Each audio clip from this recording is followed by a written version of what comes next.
All right, so we are on location for the premiere of Confessions of an Exotic Dancer. You guys, this play is off the chain. Make sure you check it out, and we're going to get you in an inside look. Follow me. All right, you guys, we are live here on the premiere for Confessions of an Exotic Dancer, and I'm here with Miss Claudia Jordan. How you doing, Claudia? I am fantastic. I'm looking forward to this. Oh my God, y'all, she is so beautiful in person. Hey, listen, so tell us, how did you get involved with this project? Well, I'm on the radio here, so I had some of the cast come through today, and they did an interview, and I had one of them flip our board operator in upside down. So they're very strong. So these guys are the real deal. Lots of muscles coming out of just everywhere. They had muscles on top of muscles. So I was like, let me come through. And then, you know, me and Needy have our history on the Real Housewives of Atlanta, and I wanted to come and host the meet and greet. People always ask me, y'all still got beef? I'm like, I was gonna ask. night. At the reunion, I said something to her, and she sent me an email that night. She goes, I know we're not friends, but I appreciate the thing you said that night. And then, you know, I've seen her a couple times since, and we're good. To me, it's entertainment. I think she gets it too. It's a TV show. Like, I look at those shows as an acting job, honestly. And I'll be damned if I hold on to some beef from 4 or 5 years ago. But I'm happy for her. So now, speaking of jobs, you have had a long career, okay, in entertainment, and you just keep reinventing yourself. How do you do that? I think not having an ego. And I think a lot of people shoot themselves in the foot by having an ego. You, A, burn bridges. B, you make people not want to work with you ever again. You might be the best talent out there, but nobody has time to deal with that. There's way too many people out there that they can deal with. And C, don't be afraid to try new things. I never would think I'd be a radio personality when I was starting off. I thought model and that's it. So just kind of like not being afraid to try something. Try a live stage play, try radio, try acting, and see what sticks. And not getting in your own way. Okay, let me ask you this: what would Claudia Jordan today tell Claudia Jordan 15 years ago? What advice would you tell yourself 15 years ago? Stay out of the casino. Okay. Put on sunscreen. Don't date a couple of those dudes. Let me think, because you know, sometimes we get derailed from like relationships that get us all depressed. Right. I would have gone forward earlier in my career. I feel like I waited till I like recently to get into acting because I thought it was so like scary and overwhelming. But then really I feel like the best thing about trying to get into acting is just kind of just going for it. Just jump out there and see. I think I psyched myself out, and I feel like I could have been so much further along had I done that. And don't let anybody mess up my eyebrows. Oh Lord. Seriously. Okay, no, that's for real. I mean, they are gone. Oh no, they're beautiful. One last question, because you just brought it up about being depressed and being stressed. How, you know, being as though you are in the public's eye, how do you do business or handle business when you're blue? Well, depression is something I've spoken about a lot because I actually hit rock bottom twice financially, and one time rock bottom financially and emotionally, where I actually wanted to commit suicide. I felt like no one loved me, no one would care. I felt like I was basing my value was only tied into my success career-wise. So when that went down, I felt like I didn't have anything. And I think a lot of us kind of value ourselves based on the man we're with and the things that we have, and that is a huge mistake because those things can come and go. So how you get out of it? Honestly, I let somebody come over and like hug me, one of my friends. I feel like God sends our little angels, and we think, no, I think we, black women especially, we put this thing on ourselves. I gotta be a strong black woman, and I don't need help. I got this. And I just like let go of that, and I just like collapse in my friend's arms. And I realized there's people out here that want to help. And I just started talking about it. I took this class. It's like landmark education. Basically, it's a program where it's like 3 days of it's mixing therapy, a little bit of church, I guess, and self-help. And, you know, we had to get up in front of a class and reveal, like, horrible things about ourselves. But it felt like such a great weight was lifted. And I promise you, within 2 months, I was back on TV and my phone was ringing, and things hasn't really slowed down since. But I had to, like, admit, I need help. Good. And I just want to tell you, just you being transparent on the Housewives and letting people know about, you know, your struggles financially and, you know, mentally, I think that was really dope of you. And I do love Nene, but I was glad for every girl. I was glad for it. Sometimes you just got to let it out, you know? I don't listen, you know, I don't like... Move past No, it. we can talk about it for a second. And she knows this. I don't like people being mean to people for no reason. And I stood up for my friend Demetria, and then it just trickled on over to me. And I was like, I don't really give a damn who anyone is. You're not going to disrespect me or anybody that I care about, especially if it's not deserved. And, you know, that was 5 years ago, and we moved on. But I don't think we should let celebrity or someone's wealth or status allow them. That does not give them a pass to disrespect us. And I will never find that to be okay. And I'm always a champion for the underdog anyways. You bully the bullies. I love that. Thank you. No, I appreciate it. And I just want to say to everybody in Dallas, thank you so much. Y'all been showing so much love to the show. And I moved here from LA to kind of give it a shot. And I appreciate, y'all make me laugh when y'all call the show. It gives me a lot. It really does. We're glad to know that. And thank you so much, Claudia. You guys, and how do we stay connected to you, your social media? Just at Claudia Jordan on everything. And I answer back. I got time. Okay. I got time to be petty on the internet. I got time to answer back fans because I'm done at work at 10 o'clock. So I have time. Don't try it. She is here for y'all. Thank you for tuning in.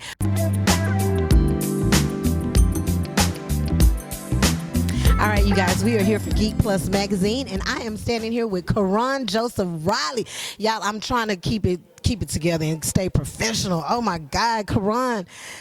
How did you get involved with this Confessions of an Exotic Dancer? Are you an exotic dancer by chance? Because you... Until Saturday. I'm going to be an exotic dancer until Saturday until about 10 o'clock when they yell ended and cut, and we're going to be a wrap. Yep.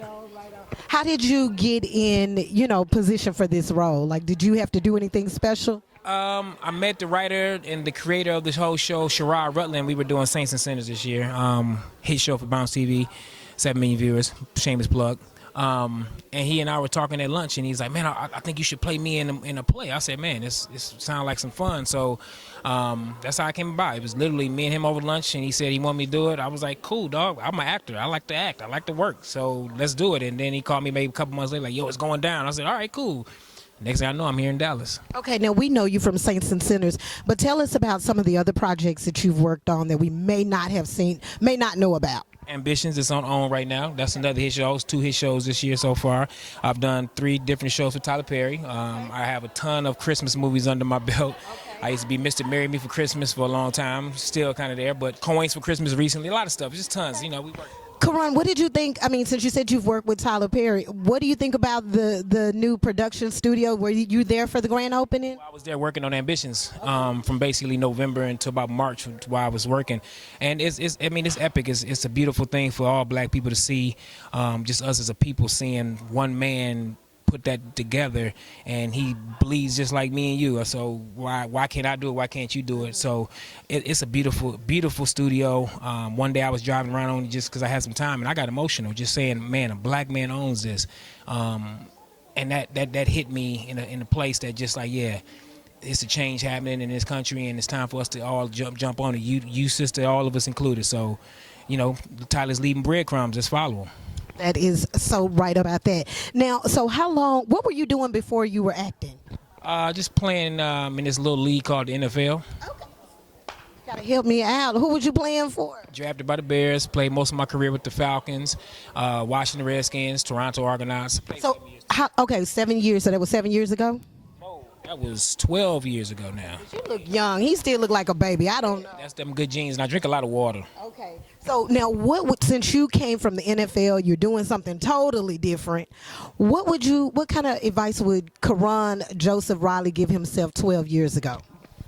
It's the same thing I've been giving myself. Be intentional with what I'm doing and have a plan and work the plan. Believe in yourself above all else, and everything will come together. That's pretty much my blueprint. I got the blueprint from the universal God, and I don't need you to understand it. I don't need nobody else to understand it. I understand it, and I follow it. Well, I understand it, Karan. It's cool. That's to say, don't let nobody else validate or invalidate your dreams. Right on. Now, how can we stay connected to you? Karan Joseph Riley on Instagram, Karan J. Riley on Twitter, Karan Joseph Riley on Facebook, just Karan Joseph Riley. You can put it on Amazon Prime, you can put it on BET, you can put it on TV One. I have something on one of those networks all over. So if you want to find me, I ain't hard to find, like my boy Tupac said. I love it. Thank you so much for talking with us. What were we doing? We high-fiving? Okay. Okay. It's politically correct in the Me Too movement. You guys, I am standing here with the creator of Confessions of an Exotic Dancer, Mr. Sherrod Rutland. How you doing? I'm tired. I was tired and I was hungry. Listen, you guys, we seen a different side of Sherrod today. Now, you said you haven't danced in 10 years. Years. I've been in the game 10 years, man. I gotta go take some aspirin. I'm 51 years old. So I've been in the game 10 years, man. So, and tell us about that. Like, tell us how the book has come along. I saw you're going to be doing a show and a movie. Tell us about Well, the book came along when I was dancing. I stopped dancing, started writing the book. Then the movie came along. Then the TV pilot came along. Stage play, then the one-man show off this. it. Wow. So, how long have you been working on this project? Oh, about 8 years. And why is it so important for you to get this story out?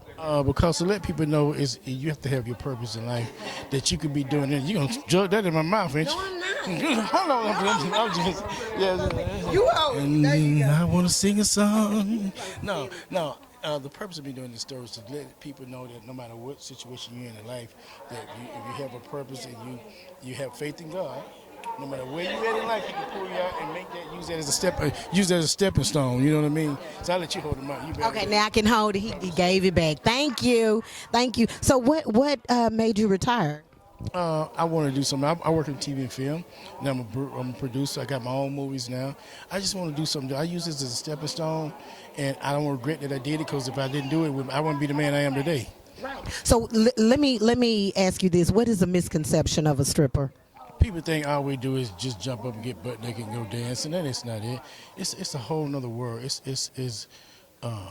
good for self-confidence. It's good for a lot of things, and it's entertainment. It's entertainment that people really don't understand. It's not just about dance. It's about doing skits. It's about feeling the music. If a dancer dance, we dance off every beat. If you're at the club, you're just dancing like this here. But it's an art. You know what I mean?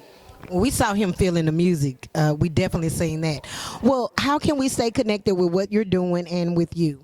Sherrod Rutland in Instagram, Sherrod Rutland, Facebook, SherrodRutland. I'm going to spell my name. I'm so tired. RUL, I'm going to see what it was. But Sherrod Rutland, definitely. Well, we're definitely gonna follow you, and I'm finna go over here to the side and get some private lessons. So we'll be right back. Yeah, we. No, I can't. No, I can't do that. I can't do that. Dang. But y'all keep it like.